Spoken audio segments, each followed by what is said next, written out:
You said that if the Nuremberg principles were applied, every post-World War II president would be indictable. That's probably true. Can we run down them real fast? What did Eisenhower do that you would indict him for? Eisenhower overthrew the conservative nationalist government of Iran with a military coup. He overthrew the first and last democratic government in Guatemala by military coup and invasion, leading to years of, in Iran it led to 25 years of brutal dictatorship, finally overthrown in '79. In Guatemala it led to massive atrocities which are still continuing. That's after almost 50 years. In Indonesia, this wasn't known until recently, but he conducted the major clandestine terror operation of the post-war period up until Cuba and Nicaragua in an effort to break up Indonesia, strip off the outer islands where most of the resources are, and undermine what was then considered as a threat of Indonesian democracy. Indonesia was too free and open. It was allowing a political party of the poor to participate, and they were gaining a lot of ground, so that Eisenhower supported and helped instigate a military rebellion in the outer islands. This is just for starters. These are all indictable offenses. What about Kennedy? Kennedy was one of the worst. Kennedy, first of all, invaded South Vietnam. During the Eisenhower administration, they had blocked a political settlement in 1954 and instituted a kind of a Latin American-style terror state, which had killed maybe 60 or 70,000 people by the end of the Eisenhower period, and had instigated a response, a reaction. Kennedy recognized that it couldn't be controlled internally, so he simply invaded. In 1962, about a third of the bombing missions were carried out by the U.S. Air Force in U.S. planes with South Vietnamese insignia, but U.S. pilot. He authorized napalm. He began the use of chemical weapons to destroy food crops. They began programs which drove millions of people into what amounted to concentration camps. Now, that's aggression. In the case of Cuba, it was just a massive campaign of international terrorism, which almost led to the destruction of the world, led to the missile crisis. And we can continue. Again, these are all indictable offenses. About Johnson? Well, Johnson expanded the war in Indochina to the point where it ended up probably leaving 3 or 4 million people dead. He invaded the Dominican Republic to block what looked like a potential democratic revolution there, supported the Israeli occupation in its early stages. Again, we can go around the world. Take, say, Carter. You know, I'll get there, but Nixon's next. Nixon we don't even have to talk about. we can skip that one, okay? But Ford, then Ford. Well, Ford was only there for a short time, but long enough to endorse the Indonesian invasion of East Timor, which became about as close to genocide as anything in the modern period. They pretended to oppose it, but secretly supported, in fact, not so secretly. The U.S., immediately after the invasion, the U.S. did join the rest of the world in formally condemning it at the Security Council.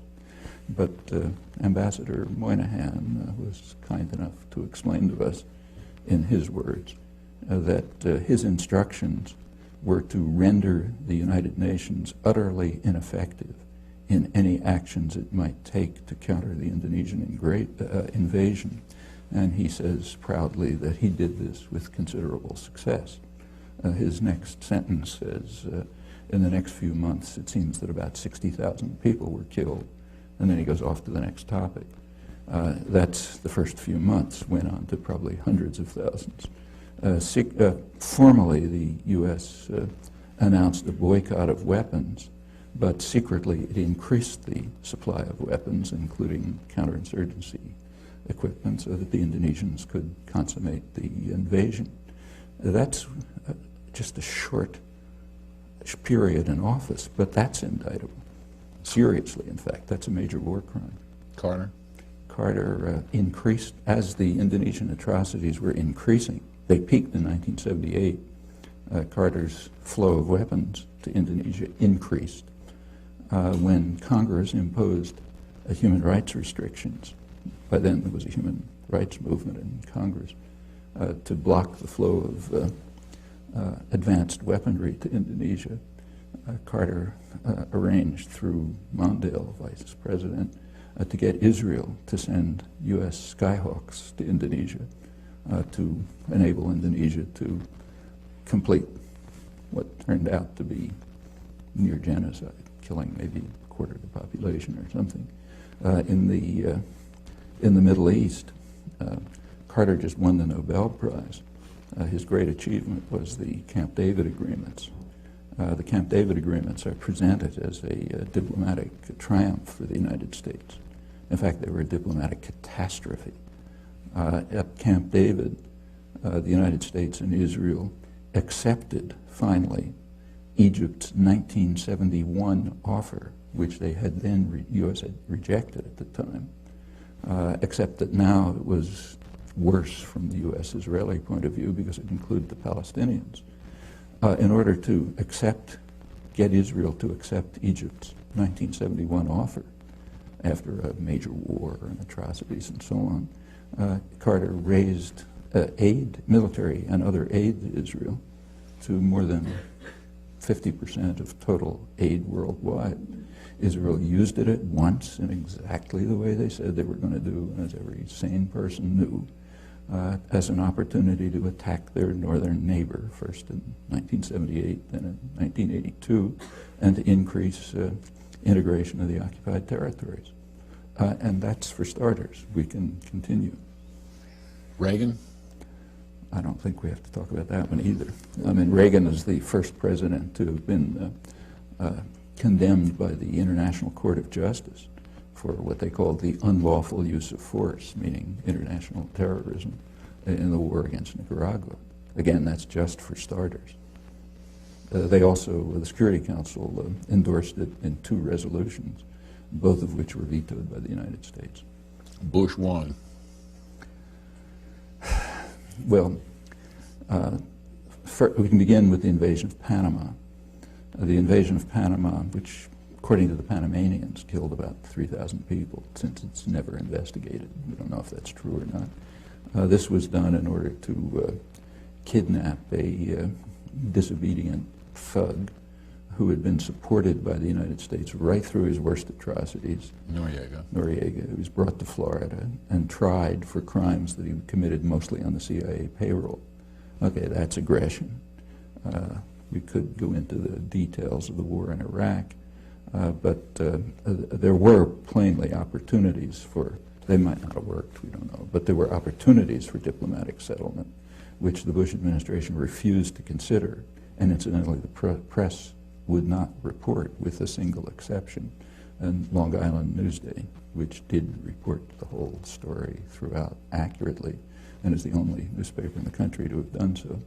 The Bush administration then did attack, and the attack was carried out in a manner which is criminal under the laws of war.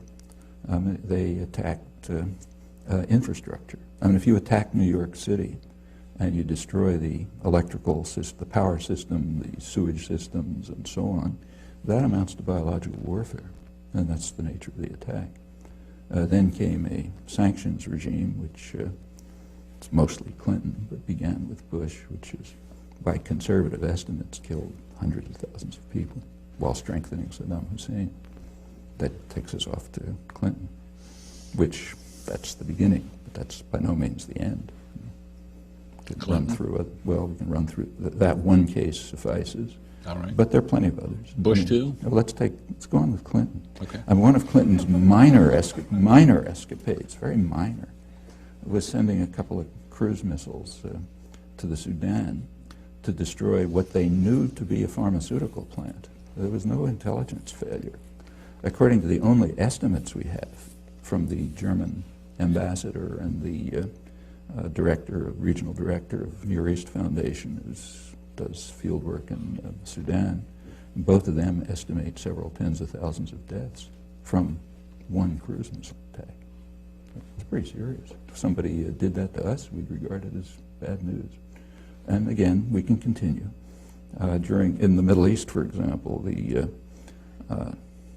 Clinton began by declaring past UN resolutions, in the words of his administration, obsolete and anachronistic. Okay, so we're finished with that. No more international law. Then comes a period called a peace process, except that during the peace process, Israeli settlement, which means settlement paid for by the U.S. taxpayer and supported by U.S. military aid and diplomacy, continually increased. The most extreme year was Clinton's last year, the highest level of settlement, the highest since 1992. Meanwhile, the territories were cantonized, broken up into small regions with infrastructure projects and new settlement.